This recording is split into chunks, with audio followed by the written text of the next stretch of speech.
কখনো কি মনে হয়েছে তুমি অনেক কেঁদে কেঁদেও শান্তি পাচ্ছ না? বহু বছর ধরে দোয়া করছো, কিন্তু যেন আকাশ নীরব। তুমি হয়তো ভাবছ, আল্লাহ কি আমার দোয়া শুনছেন না? কিন্তু না, তুমি ভুল করছো না। শুধু একটু অপেক্ষা করছো সেই মুহূর্তটার জন্য, যখন আসমানের দরজা খুলে যাবে আর তোমার নাম ধরে ফেরেশতারা বলবে, এই সেই বান্দা যার দোয়া আজ কবুল হলো। রাসূলুল্লাহ সাল্লাল্লাহু আলাইহি ওয়াসাল্লাম বলেছেন, আল্লাহ তাআলা বান্দার দোয়াকে তিনভাবে কবুল করেন। হয় সঙ্গে সঙ্গে দেন, নয়তো পরকালের জন্য রেখে দেন, নয়তো তার পরিবর্তে কোনো বিপদ দূর করে দেন। তুমি বুঝে উঠতে না পারলেও আল্লাহ তোমার দোয়া নিয়ে কাজ করছেন নিঃশব্দে। আর যখন আল্লাহ তোমার দোয়া কবুল করতে যাচ্ছেন, তখন তোমার জীবনে দেখা যায় 5টি স্পষ্ট পরিবর্তন। এই ভিডিওর প্রতিটি শব্দ তোমার হৃদয়ে আলো জ্বালবে ইনশাআল্লাহ। তুমি শেষ পর্যন্ত দেখবে, কারণ শেষ পর্যন্ত পৌঁছালে তুমি নিজেই বুঝবে আমার দোয়াটা কবুল হওয়ার পথে আছে। প্রথম পরিবর্তন, অন্তরের অজানা শান্তি নেমে আসে। যখন আল্লাহ তাআলা কোনো বান্দার দোয়া কবুল করতে যাচ্ছেন, তখন প্রথম যে পরিবর্তনটা তার জীবনে দেখা যায় তা হলো অন্তরের গভীরে এক অদ্ভুত অজানা শান্তি নেমে আসে। বাইরের দুনিয়া তখনও আগের মতোই থাকে, সমস্যাও থাকে, কষ্টও থাকে, অশ্রুও ঝরে, কিন্তু অন্তরের কোথাও যেন এক নরম কণ্ঠ বলে ওঠে, ভয় পেও না, আল্লাহ তোমার দোয়া শুনেছেন।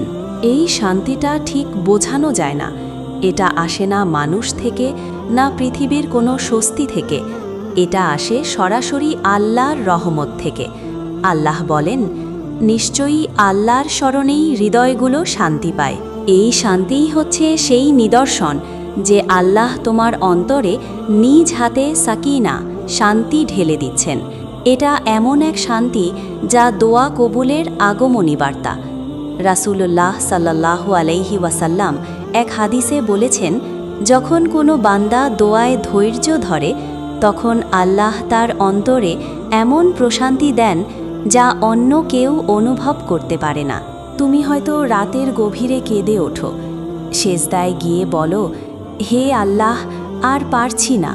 কিন্তু জানো, সেই কান্নার পরেই যখন বুকটা হালকা লাগে, যখন অঝোর অশ্রুর মাঝেও মনে হয় সব ঠিক হয়ে যাবে, সেই মুহূর্তেই আল্লাহ তোমাকে শান্তি দিয়ে জানিয়ে দেন, তোমার দোয়া আমি গ্রহণ করেছি, শুধু সঠিক সময়ের অপেক্ষা করো।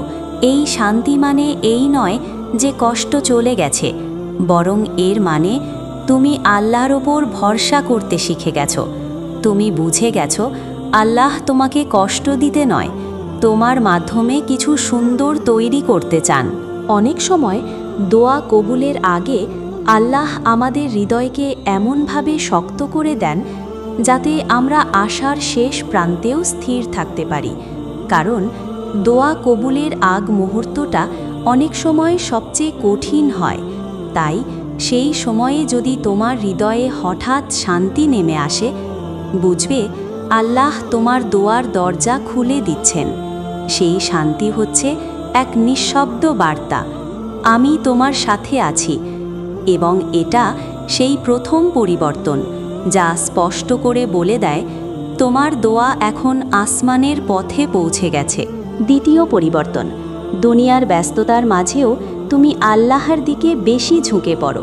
যখন আল্লাহ তাআলা কোনো বান্দার দোয়া কবুল করতে যাচ্ছেন, তখন দ্বিতীয় পরিবর্তনটা দেখা যায়। সে মানুষ ধীরে ধীরে দুনিয়ার সব কোলাহল থেকে সরে এসে আল্লাহর দিকে বেশি ঝুঁকে পড়ে। আগে যে বিষয়গুলো তাকে ব্যস্ত রাখত, মানুষ, মোবাইল, কাজ, সম্পর্ক, সব কিছুর মাঝেও তার মন যেন কোথাও হারিয়ে যায়। সে খুঁজে পায় এক নাম, আল্লাহ। এটা এমন এক পরিবর্তন যা নিজেও বুঝতে পারে না কখন শুরু হলো। হঠাৎ সে নামাজে মনোযোগী হয়ে যায়, কোরআন পড়তে ইচ্ছে করে, রাতে একা বসে কান্না আসে। এ যেন আল্লাহর পক্ষ থেকে এক অদৃশ্য ডাক, আমার কাছে ফিরে এসো, আমি তোমার দোয়া কবুল করতে যাচ্ছি। আল্লাহ তাআলা কোরআনে বলেন, অতএব যখন তোমার অন্তরে আমার দিকে আগ্রহ জাগে তখন জেনে রেখো আমি তোমার কাছেই আছি। দোয়া কবুলের ঠিক আগে এই পরিবর্তনটা খুব গভীর হয়। আল্লাহ চান তুমি দোয়াকে শুধু চাওয়ার মাধ্যম না বানাও, বরং তাকে জানার পথ বানাও। তুমি যতই তার কাছে যাও তিনি ততই তোমাকে কাছে টেনে নেন। যেমন হাদিসে এসেছে, যে বান্দা এক হাত আমার দিকে আসে আমি তার দিকে এক বাহু এগিয়ে যাই, যে বান্দা হেঁটে আমার দিকে আসে আমি তার দিকে দৌড়ে যাই। তুমি দেখবে হঠাৎ করে দুনিয়ার প্রতি আগ্রহ কমে যাচ্ছে। মজলিসে হাসাহাসি, অকারণ আড্ডা এগুলো ভার লাগতে শুরু করে। যে বান্দা আল্লাহর স্মরণে অভ্যস্ত হয়ে যায় আল্লাহ তাকে কখনো ফাঁকা হাতে ফেরান না। তুমি যদি দেখো তোমার জীবনে এমনটা ঘটছে, সব ব্যস্ততার মাঝেও আল্লাহর নাম মুখে আসে, তুমি একা থাকতে ভালোবাসো, নামাজে শান্তি পাও, তাহলে জেনে রেখো এটা কোনো সাধারণ ব্যাপার নয়। এটা সেই মুহূর্তের ইঙ্গিত যখন আল্লাহ তোমার দোয়া কবুলের জন্য তোমাকে নিজের দরজার খুব কাছাকাছি নিয়ে এসেছেন। তৃতীয় পরিবর্তন, তোমার জীবনে কিছু অপ্রত্যাশিত পরীক্ষা শুরু হয়। যখন আল্লাহ তাআলা কোনো বান্দার দোয়া কবুল করতে যাচ্ছেন তখন তার জীবনে তৃতীয় যে পরিবর্তনটা দেখা যায় তা হলো অপ্রত্যাশিত কিছু পরীক্ষা বা বিপদ তার জীবনে একের পর এক আসতে শুরু করে।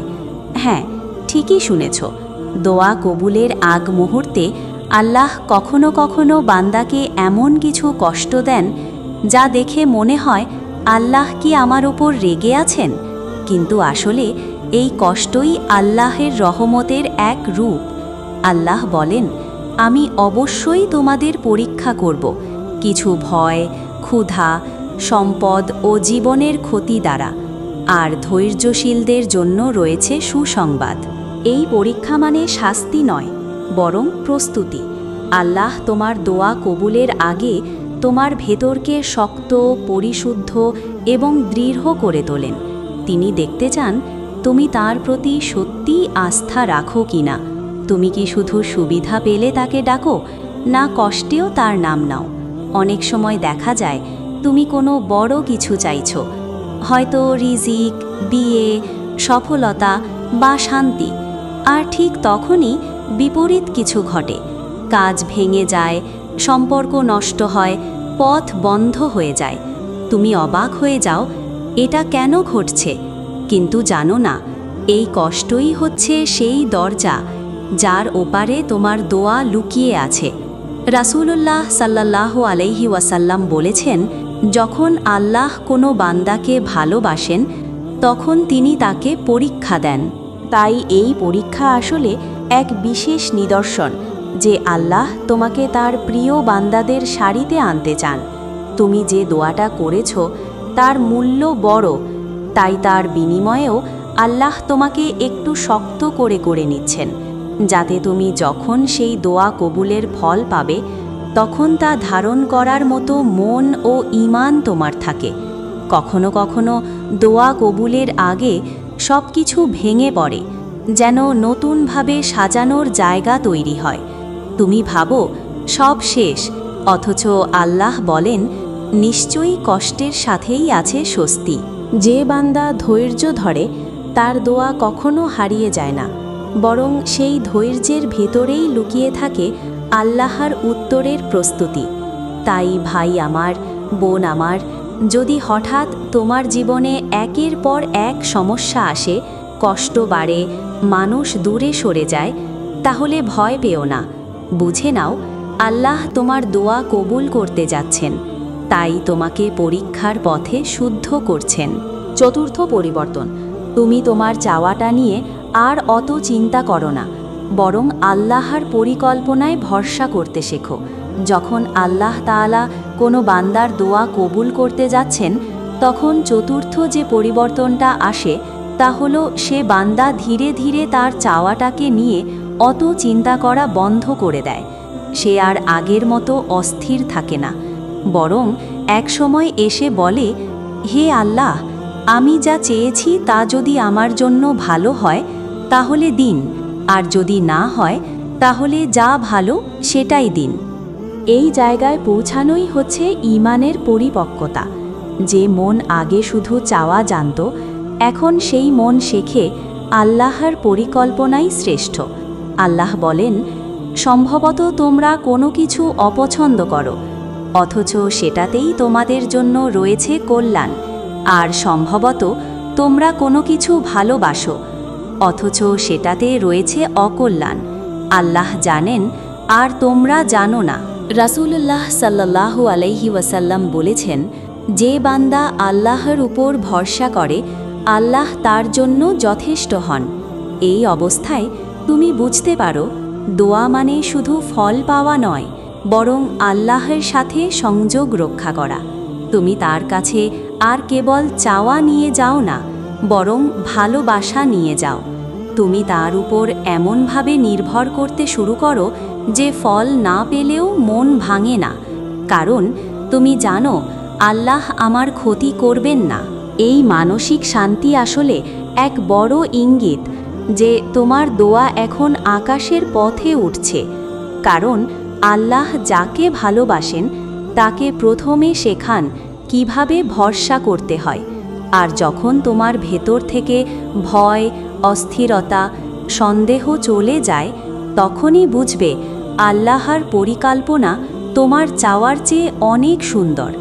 এই ভরসার মুহূর্তে তোমার অন্তরে যেন এক প্রশান্ত বাতাস বয়ে যায়।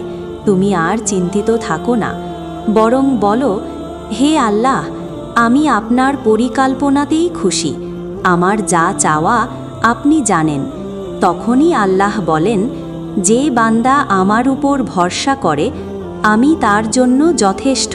তাই যখন দেখবে তুমি তোমার দোয়াটা নিয়ে আর অত ভাবছ না, বরং আল্লাহর উপর নিশ্চিন্ত ভরসা রাখছ, তখন বুঝে নাও আল্লাহ তোমার দোয়া কবুলের দরজায় পৌঁছে দিয়েছেন। পঞ্চম পরিবর্তন, আল্লাহ এমন কিছু ঘটান যা দেখে তুমি বলো, এটাই তো আমি দোয়া কবুলের শেষ নিদর্শনটা, সবচেয়ে সুন্দর, সবচেয়ে রহস্যময়। যখন আল্লাহ এমন কিছু ঘটিয়ে দেন যা তুমি কোনো দিন ভাবতেও পারোনি, আর তখন তুমি অবাক হয়ে বলো, এটাই তো আমি আল্লাহের কাছে চেয়েছিলাম। এই পর্যায়ে এসে বোঝা যায় আল্লাহ কখনো দোয়াকে অগ্রাহ্য করেন না।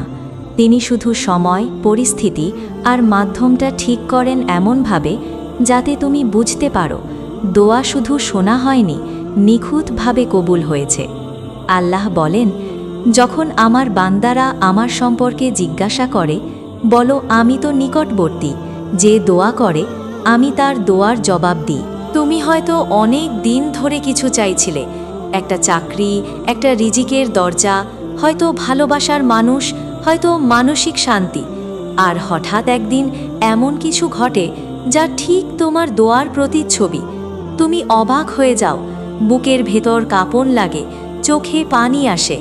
তুমি সেজদায় পড়ে যাও, আলহামদুলিল্লাহ, আপনি সত্যিই শুনেছেন হে আল্লাহ। এটাই আল্লাহর প্রতিশ্রুতি। তিনি কখনো দোয়া ফিরিয়ে দেন না, কখনো সঙ্গে সঙ্গে দেন, কখনো পরে দেন, আর কখনো তোমাকে আরও বড় কিছু দেওয়ার জন্য অপেক্ষা করান। রাসূলুল্লাহ সাল্লাল্লাহু আলাইহি ওয়াসাল্লাম বলেছেন, যখন বান্দা দোয়া করে আল্লাহ বলেন, হ্যাঁ, না, অথবা অপেক্ষা করো, আমি তোমার জন্য আরও ভালো কিছু রেখেছি। দোয়া কবুলের এই মুহূর্তে তুমি শুধু যা চেয়েছিলে তাই পাও না, বরং তার সঙ্গে এমন প্রশান্তি পাও যা কোনো দুনিয়ার জিনিসে নেই। তুমি অনুভব করো আল্লাহ সত্যিই আমার জীবনের প্রতিটি অধ্যায় জানেন। তখন বুঝতে পারো কেন কিছুদিন আগে কষ্ট এসেছিল, কেন কিছু বন্ধ দরজা খুলছিল না। সব ছিল আল্লাহর পরিকল্পনার অংশ।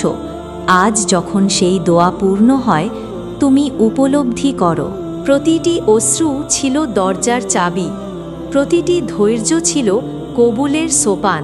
এই মুহূর্তেই আল্লাহ তোমাকে এমনভাবে পুরস্কৃত করেন যেন তিনি বলতে চান, দেখো, আমি তোমার অপেক্ষার প্রতিটি সেকেন্ড গুনেছিলাম। তুমি হয়তো বলো, আমি তো এমনভাবে ঘটবে ভাবিইনি, কিন্তু আল্লাহ হাসেন রহমতের হাসি এবং বলেন, আমি জানতাম কখন তোমার সময় হবে। তাই ভাই আমার, বোন আমার, যখন এমন কিছু ঘটে যা তোমার দোয়ার সঙ্গে মিলে যায়, যা তোমাকে কাঁদায়, তোমার হৃদয় পূর্ণ করে দেয়, তখন বুঝে নাও তোমার দোয়া কবুল হয়েছে। প্রিয় ভাই, প্রিয় বোন, তুমি যে কেঁদে কেঁদে দোয়া করছো, আল্লাহ সেই কান্না শুনছেন। হয়তো এখনও উত্তর পাওনি, কিন্তু জেনে রাখো, আল্লাহ কখনো দেরি করেন না। তিনি শুধু সঠিক সময় বেছে নেন। তুমি যে সেজদায় কেঁদে বলেছ, হে আল্লাহ, আর পারছি না, সেই কান্না আসমানে রেকর্ড হয়ে গেছে, আর ফেরেশতারা তা তুলে নিয়েছে তোমার নাম সহ। একদিন তুমি নিজেই অবাক হয়ে দেখবে, যে জিনিসের জন্য এত কেঁদেছিলে, আজ তা তোমার সামনে হাসছে, তোমার জীবনে শান্তি হয়ে এসেছে। তুমি তখন সেজদায় পড়ে বলবে, হে আল্লাহ, আপনি সত্যিই আমার দোয়া কবুল করেছেন। হে আল্লাহ, যে এখন এই কথা শুনছে, তার বুকের ভেতর যত লুকানো কষ্ট আছে সব আপনি জানেন। হে আল্লাহ, যার দোয়া এখনও কবুল হয়নি, তাকে হতাশা নয়, ধৈর্য দিন। তার দোয়াকে সুন্দরভাবে কবুল করুন, তার জীবনকে আলোয় ভরিয়ে দিন। তাকে এমন শান্তি দিন যেন সে বলতেই পারে, আমার রব আমার দোয়া শুনেছেন। আমিন। হে রব্বুল আলামিন।